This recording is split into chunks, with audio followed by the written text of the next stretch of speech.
Color to reviewing set 75342 Republic Fighter Tank. This set released April 2022, retail for €45 with 6 minifigures, 4 of which being exclusive to the set. It's a little wild that this is our first Clone Wars Mace Windu minifigure with arm printing. Prior to this set, Mace Windu minifigures and Clone Wars sets just reused his Revenge of the Sith robes. So this is pretty cool to see, but definitely a factor that will heavily influence his aftermarket price. The face print is just a simple anger expression, which is the same one used for the Mace Windu in the UCS gunship from 2021. And of course, there's no alternate face print since Mace Windu is bald. The torso print is a simple robe design with a short V-neck, a tan undershirt peeking out, and a belt going across the lower torso with pouch detailing. The left arm has the Jedi Order insignia on the forearm. The right arm also has forearm armor printing, but with comms instead of the Jedi Order symbol. The back print is more robe printing, and belt printing continued from the torso, with a pouch in the center. The leg printing has robe printing continued from the torso, and the robes underneath peeking out around the knees. For an accessory, Mace has his iconic purple lightsaber. This is easily the best Mace Windu minifigure LEGO has put out so far. The arm printing is superb, and definitely the largest reason as to why this specific Mace Windu is so sought after. While I highly doubt this minifigure will ever reach Cloud City Boba Fett levels of rarity, I can definitely see this minifigure going up in price significantly by the end of the decade, but for now, it's at a steady price. Now the real reason to get this set is for the 187 Legion Troopers, which you get 2 of in this set, but for the sake of this review, I'll only be looking at one of the troopers since both minifigures use the exact same prints. As a neat bit of trivia, these troopers have never actually appeared in canon or Legends, because back in 2006, Hasbro created these clones for their Mace Windu battle pack, which was a Target exclusive, and since Mace Windu didn't have his own Legion Revenge of the Sith or the 2003 Clone Wars show, Hasbro had to give him a Legion specifically for their set, although all of the Legion figures were just recolors of older figures, which remains true for their LEGO minifigures. The standard clone troopers are just shock troopers, but with a purple color scheme, while the 187 Commander is a recolor of the 212 Paratrooper. While the helmet of the 187 Trooper is just a recolor of the Shock Trooper, ironically, the helmet piece is superior to the Shock Trooper's helmet, as this was in fact the last Clone Wars set to feature clones before the switch of the helmet hole pieces, which are still unfortunately used to this day. The face print is a 2020 style face print, which is a very neutral expression, and no alternate face printing, this would be pretty much pointless. The torso printing has a purple breastplate, a printed pauldron in the top right,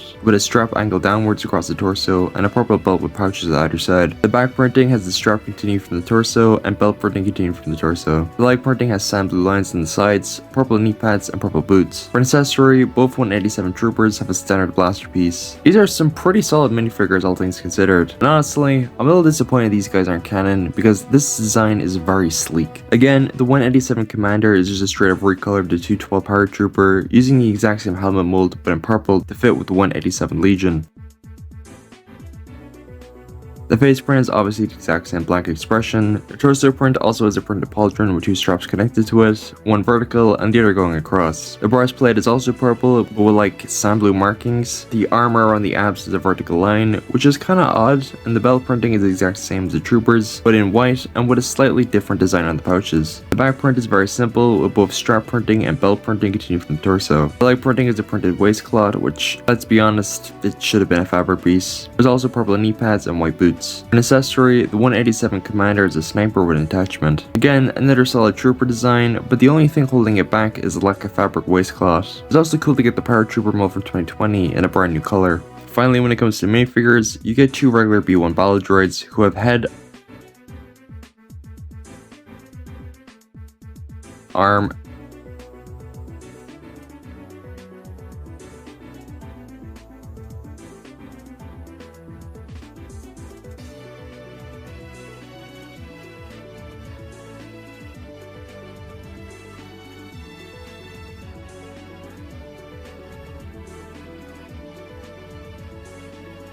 and body articulation,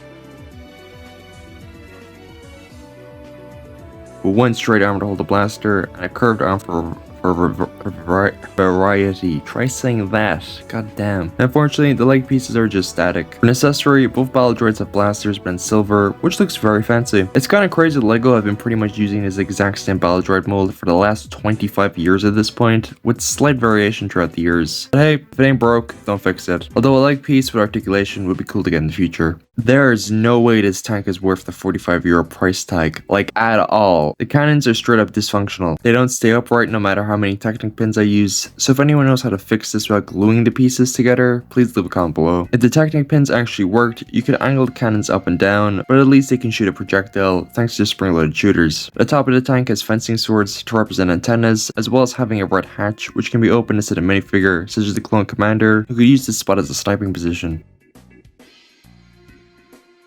Below the hatch is sort of a very tiny windshield with a sticker above on the slope piece for an extra bit of detail. The main body of the tank uses an unprinted X-Wing windshield piece in white with a sticker on each side, so be careful when lighting them up. This hatch is surprisingly connected by skeleton arms, which allows you to open up the tank to place minifigures or close it up, which you can't do fully because even when you do close up the front of the tank, there's still this very noticeable gap at the sides. It doesn't really help this set's price tag debate. Taking a better look at the tank's interior, you have the spot to see two minifigures, one at the front and the other at the back, thanks to a minifigure stand, which can be accessed by opening up the back of the tank. The flaps of the tank, I guess is what you could call them, use a variety of stickers for detailing, such as the Republic emblems beside the tank's body hatch, while the other stickers are used to just add more of a general tech design to the tank. The transition from the very square back of the tank to the sleeker flat look of the tank's front is done very well, and surprisingly a near perfect representation of the tank's design for Clone Wars. Flipping the set over, you can get a better look at the four wheels, which allow the tank to move around and have a very slight hovering appearance, since there's a minuscule gap between the tank's underside and the surface it's placed on. Canon dysfunction and god-awful parts aside, this isn't the worst Clone Wars set in the world. The model's overall design is pretty much the most accurate Clone Wars fighter tank LEGO has released, although there's just a lot of little problems in the set that keep it from being truly perfect. Although if the designers just fixed the issues with this particular set when designing the next fighter tank set, we could genuinely have a perfect fighter tank in our hands. Keep it up, LEGO Star Wars designers. The front of the instructions has the set's box art, showing the fighter tank on a desert planet, with a render of a Tree 32nd Trooper to signify that this is a Clone Wars set. The back of the instructions have a render of the CMF robot minifigure with a win ad. Ads for some of the sets from both the January and March 2022 waves, featuring the Razor Crest Microfighter, the Dark Trooper hallway set, Boba's very flat top palace, the 2022 Snow Trooper Battle Pack, and ATST, as well as this set. Finally, the instructions have Mace Windu lightly walking across a progress bar. If I haven't made it abundantly clear yet, there's no way this set should have been priced at more than 30 bucks. Even 35 is pushing it a little bit, but 45? Ain't no way. If I was to make a bold assumption, this overpriced price tag is probably as a result of Mace Windu having both arm printing and a unique leg print, because there can't be any other reason this set was so expensive. Of course, LEGO Star Wars is going to be a more pricey theme than say a LEGO original theme like Ninjago or Monkey Kid, due to the licensing costs LEGO has to pay Disney, but this is a bit of a joke. On the bright side, this set gave us some phenomenal minifigures that we wouldn't have gotten otherwise if this set didn't exist. It always feels special when LEGO go out of their way to make a set they wouldn't normally do,